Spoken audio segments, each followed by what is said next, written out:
What's up, everybody? Welcome to Dad's Expensive Hobby. What's up?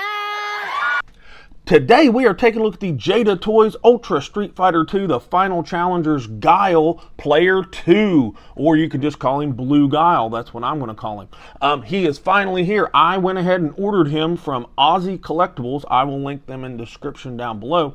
No Target within 150 miles of where I live, and that is no joke, has had him, so I gave up on it and just went online and got him, and I'm glad he's here. Once he got in the mail, it actually kind of occurred to me that I did not review my Player 1 Guile, so we'll look at them kind of at the same time. They're basically just a repaint, but we'll go through, everything on him, and then we'll take both figures and look at them at the same time. But anyways, let's look at his box, just like all the other figures, kind of looks like the old arcade game or whatever, and has a picture of him on the back and all the other player characters down there at the bottom. Let's get him out of this box and take a closer look at him. All right, now that I've got him out of the box, I've got his Player 1 counterpart over here. That way he'd be easy to grab whenever we do some comparisons. But he looks really freaking awesome. Let's do, first things first, and let's see how tall he is real quick.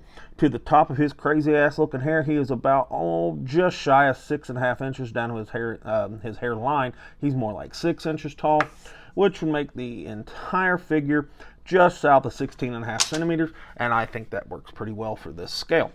Let's take a look at his, aesthetic, because I think he looks really, really awesome. Nice big shoulders, nice big muscular arms, but still kind of has that video gamey kind of cartoonish look that JADA goes for with these figures. He looks really, really cool. His hair looks cool. It's got some details in it, and it almost looks like some sort of dry brushing or something along the top, and a little bit, through these straight line details. Throughout the hair. It looks really good. The face looks pretty good. It's not bad for a JADA figure. We all know that their faces are a little soft, but not that big of a deal.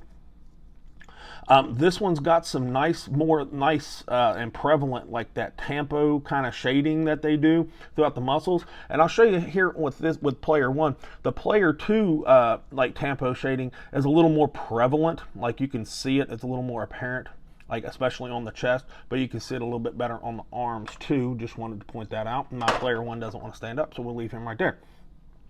I like the texture that's in the tank top. It looks really good. I think all of the figures that their clothing all has texture in it, and it just feels and looks really good.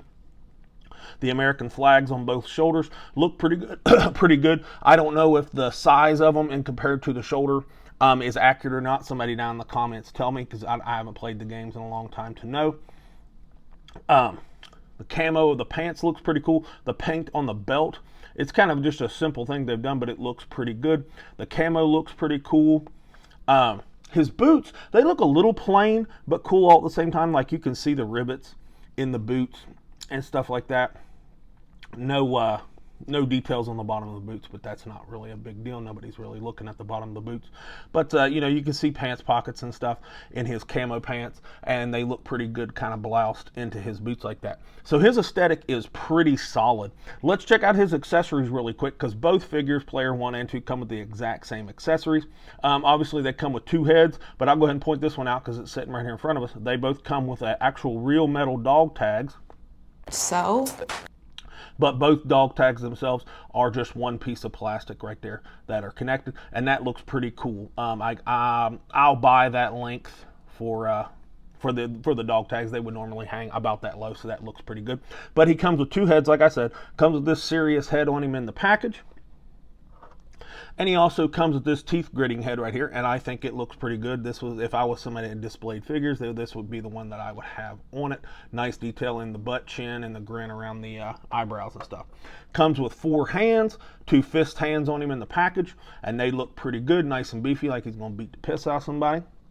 He comes with 2 little finger pointing hands, something maybe he does at the end of the game or something. But they look pretty nice, though that one looks pretty nice. And then he comes with it's not really a thumbs up hand, but I think this is the hand to hold this next accessory, which is his little comb right here. Looks like a comb enough, I guess. I've never owned a comb that looked exactly like that, but it looks good enough, like I said, I guess. And it would just kind of sit there in his hand like that, and I think that's pretty cool.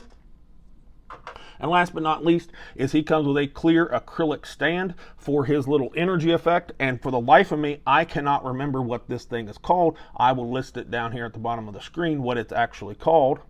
I apologize for not being a Street Fighter 2 aficionado. It's just been a while since I've played it.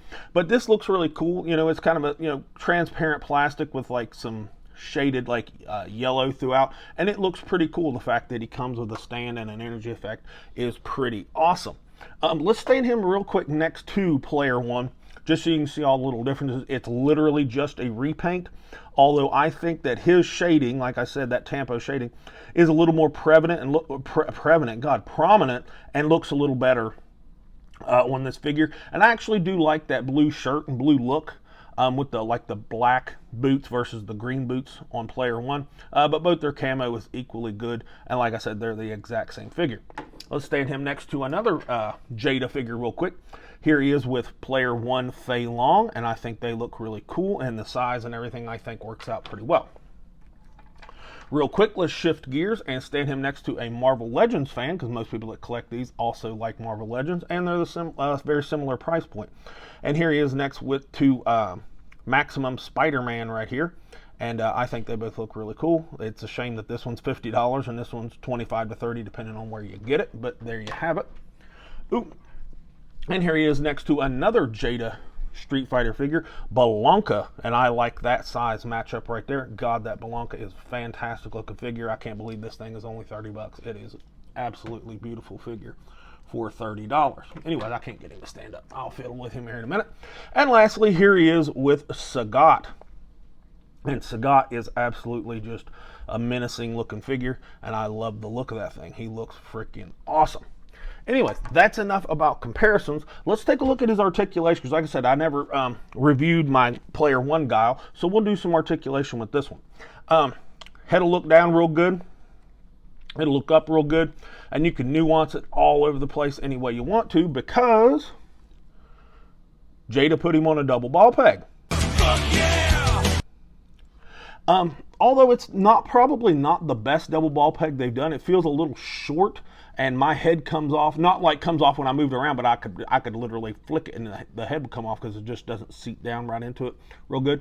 And his neck will move a little bit, not a huge bunch, but nice articulation and nice joint selection as well right there. Good job, JADA. Shoulders, big old boulder shoulders, but they'll come out to 90 with no problem whatsoever. Full rotation. He does have a butterfly, so his arms, with minimal effort, can almost make them touch, and if you finagled them just a little bit more, they will touch. And that butterfly will take them back as well, so I really like that. He has a bicep swivel that works great. He has a double jointed elbow, not disgusting, but not the best looking elbow we've ever seen. And of course the wrist is on a hinge, and that looks pretty good too. Let's look at his diaphragm. Got a nice diaphragm break here, nice and hidden with the rib cage, and looks pretty good. And here is neutral. He'll lean forward, fantastic on it. Little bit of shelving in the back, but you're gonna have that. But that could be avoidable maybe a little bit with some different sculpting. But I'm not gonna cry about it. It will lean back, and it will lean side to side real good. You're not going to twist it much just because of the shape of the torso, but that's okay because he has a ball peg down here in the waist, and that's where all your twist is going to come from, and you get even more nuance out of it. And when you combine the two together, you can really get some nice nuance out of it. I really like it. Legs, easy split with no problem whatsoever. It's not that hard. You all have seen over this past week all those Marvel Legends figures that I've been doing. They've got the same kind of system up in here, but for some reason JADA just executes it so much better. Marvel Legends really needs to take a page out of these guys' book. Front kick is pretty good. They gave him some Guile booty, but that's okay because this is actually, it's not like super soft plastic, but it is a little bit flexible, so you can get a little bit of kickback. I'm not going to give it high marks for that, but you can move it back a little bit. Got a thigh swivel, it's pretty good. Pinless double jointed knee, great range of motion, and the proportions are spot on. Now, The knee joint pieces right here, they don't match up. That's kind of glaring. That's not my favorite, thing, but I'm not going to rake them over the coals too bad. But that is a thing that I would like to point out. The boot swivel is hidden nicely by the boot and the blousing of the pants, so that's pretty good. Do whatever you want with that. Ankle is a hinge, so it's all the way down, most of all the way up, and it has a little bit of ankle rocker as well. Boots do have peg holes in them for all you people that like peg holes, and this JADA figure does not have a toe hinge. So, in conclusion, I love these two Guile figures. Sorry that I never got around to actually reviewing the player 1, but we have player 2 here, and basically I'm reviewing both figures because they are exactly the same figure with different paint. Player 2 Guile here is really, really cool. Highly recommend him because I love all kinds of different variants of figures. So I know he's hard to get your hands on. Other than Aussie Collectibles, I honestly don't know of anywhere else where you can order him. Like I said, I'm going to link them down in the description below. It only took a couple weeks for him to get here all the way from Australia, so that's not too bad. If you're looking to get your hands on him as soon as possible, I would probably go through them. For a JADA figure, I will give him an A. He is very, very good, and very good for a JADA line, for a JADA Toys figure, and they are a fantastic line to begin with. So he's probably one of the top 3 or 4. He's right up there as far as awesomeness with Blanca and Sagat, and Chun-Li or Fei Long are right there in the number 3 spot, and he's number 3 or 4 depending on what you want to do with him. But anyways, that's all I've got for player 2 Guile here, or Blue Guile. He's really awesome. Pick him up. If you haven't subscribed, pause the video, scroll down, give us a subscribe, like, comment, share, all that good stuff. And with all that said, this has been Dad with Dad's Expensive Hobby, and I'll talk to you all in the next video.